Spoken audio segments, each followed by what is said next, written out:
Je me tourne vers vous, Eva, qui a toujours un temps d'avance. C'est donc le zapping du lendemain que vous nous proposez, les séquences fortes des programmes de ce soir. Le thème du jour, le thème du soir. Eh ben, on va rester dans les paysages français, puisque je vous emmène à la campagne, dans les pâturages à travers la France. Décor bucolique donc. Mais notre héros du soir, Alex Hugo, doit d'abord quitter le sommet de sa montagne, qui est situé dans le parc national des Écrins, pour nous rejoindre. Le temps de redescendre, j'arrive. Voilà, il arrive, l'ancien grand flic marseillais interprété par Samuel Le Bihan. Il pensait d'ailleurs trouver calme et sérénité dans les montagnes et les prairies de l'arrière-pays.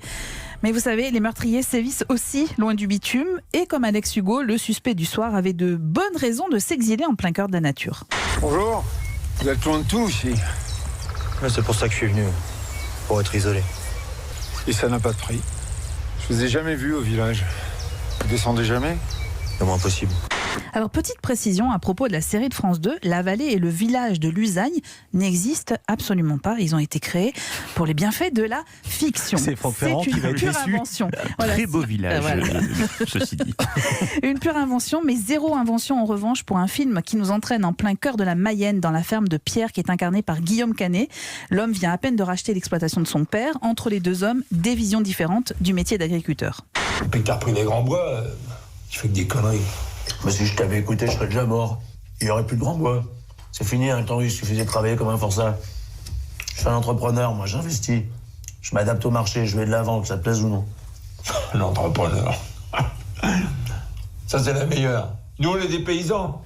À sa sortie en salle, près de 2 millions de spectateurs sont allés voir Au nom de la terre d'Édouard Bergeon, une saga familiale émouvante qui évoque le quotidien de ces hommes et de ces femmes qui luttent pour vivre de leur terre. Une histoire tragique qu'a vécu le réalisateur. Le film est d'ailleurs dédié à son papa qui s'est suicidé. C'est à voir sur Canal+ Cinéma, Philippe.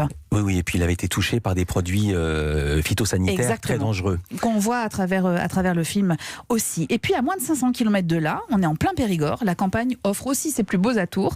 Visite vue du ciel des villages de la région en compagnie de Fanny, dont le métier est de trouver des sites pour les tournages. Et depuis son avion, la voilà au-dessus de Fanlac, un petit village où a été tournée la série Jacou le Croquant. On est en 1969. Il faut savoir que Fanlac, quand ils ont accueilli le tournage, n'avait pas l'électricité, n'avait pas l'eau courante. Ça restait un village rural et que le tournage, pour qu'il se fasse, a fait amener l'électricité et l'eau courante ici. C'est-à-dire que vraiment, en fait, ils ont investi les lieux tant pour tourner les séquences, mais aussi pour le pendant, l'avant, l'après du tournage.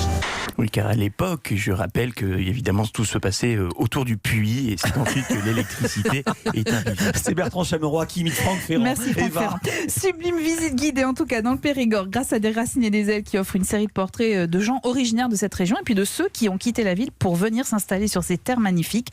Dépaysement garanti. Je récapitule. La campagne de l'enquêteur Alex Hugo, c'est sur France 2 à 21h05. Les paysages de Mayenne dans le film Au nom de la terre sont à découvrir sur Canal+ Cinéma à 20h50 et les terres périgourdines sont à admirer sur France 3 dans Les Racines et des Ailes à 21h05. Merci beaucoup Eva Rock, merci beaucoup Franck Bertrand Ferrand, Chameroy. À demain.